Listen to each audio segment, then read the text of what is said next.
Ever faced a tricky text on an exam and wondered, what's the catch?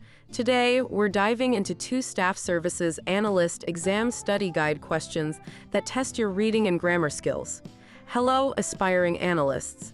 It's SOQ Rick here to guide you through some challenging SSA exam questions.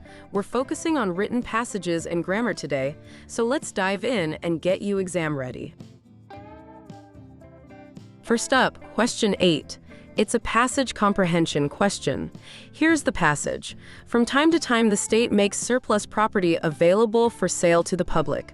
This property consists of state property, unclaimed or abandoned personal property, and valuables, except those confiscated in conjunction with drug enforcement activities, and unclaimed stolen property. The surplus property is disposed of through sale bids, auctions, and donations. Let's analyze each option in the context of the passage about how the state disposes of surplus property. Starting with option A, which states, the state's personal property brings in the largest sales. This is incorrect because the passage does not provide information about sales figures or which type of property generates the most revenue. It simply lists the types of surplus property available for sale, including state property, unclaimed or abandoned personal property, and unclaimed stolen property. Moving on to option B, items that are not claimed by their owner will be sold to the public. This is correct. The passage aligns with the statement, mentioning that unclaimed or abandoned personal property and unclaimed stolen property are part of the surplus property disposed of through sales to the public. Next, we have option C. The state holds regularly scheduled sales of property to the public. This is not accurate. The passage doesn't specify that the sales are regularly scheduled. It only mentions that the surplus property is disposed of through sale bids, auctions, and donations, without indicating any frequency or regularity. Finally, option D. Property obtained by drug enforcement activities is sold through the bid process. This is also incorrect. The passage clearly excludes property confiscated in conjunction with drug enforcement activities from the types of surplus property being sold. It does not discuss how such property is disposed of, whether through bids or any other method. The correct answer is B. Items that are not claimed by their owner will be sold to the public. Now, on to question 9, which is about identifying grammatical errors. Question 9 reads, which of the following sentences contains at least one error? A. The government spending bill is going to be voted on this afternoon when all 100 representatives are available. B. The next time the budget office has a team meeting, you're expected to bring the donuts. C. Jim was the newest member of the team and had trouble completing sales calls on his own due to not knowing enough about the company's products. D. The longtime associate at the law firm was a great source for historical data on past cases tried by the firm. Let's analyze each option to determine which sentence contains at least one error. Starting with option A, the sentence reads, the government spending bill is going to be voted on this afternoon when all 100 representatives are available.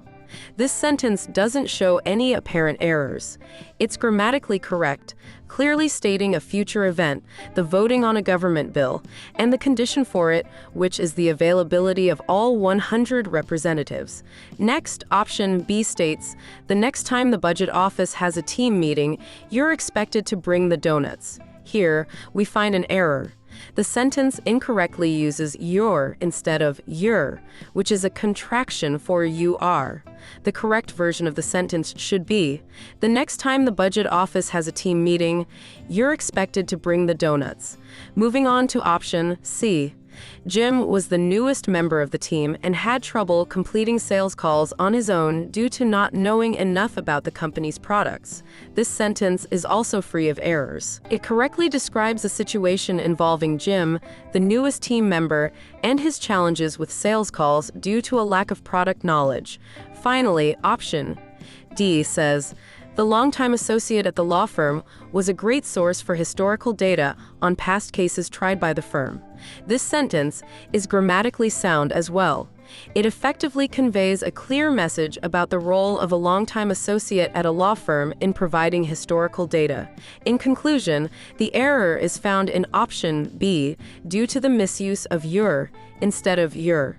The other options, A, C, and D, do not show any apparent errors. Have you ever been confused about when to use your and your? Well, you're not alone. These two words may sound the same, but they have different meanings and uses. Let's dive into the details. First, let's talk about your. This is a possessive adjective used to show that something belongs to someone. When you're talking about something that someone owns or something that is related to them, your is the word to use. For example, you might say, "Is this your book?" or "Your idea is really interesting." Now, let's switch to your. This is a contraction of you are and is used to describe or talk about someone or something. Whenever you can replace your with you are and the sentence still makes sense, that's when you know your is the right choice. For instance, "You're going to love this movie" means you're going to love this movie. Similarly, "I think you're right about the answer" translates to "I think you are right about the answer." Here's a quick tip. If you're ever unsure which one to use, try substituting you are in the sentence. If it fits, then your is your word. If not, go with your. Let's look at a couple of examples to clarify further. A correct use would be, "Your phone is ringing," where the phone belongs to you. An incorrect example would be, "You're welcome to join us." This should actually be, "You're welcome to join us," meaning you are welcome to join us. Remember, getting these differences right can greatly improve your writing and help you avoid common mistakes. So the next time you're writing, give extra attention to your and your. A pro tip: when answering these questions, pay close attention to the details. For comprehension, focus on the exact wording of the passage. For grammar, remember the basic rules and look for common mistakes. These skills are crucial not just for exams, but for effective communication in any professional setting. Feeling more confident about tackling these types of questions? Hit the like button and let me know. For more exam prep tips and strategies, make sure to subscribe. If you have any questions or insights, share them in the comments below. Together, we can ace this exam. I'll also provide a link to the full study guide in the description for your reference. See you in the next video.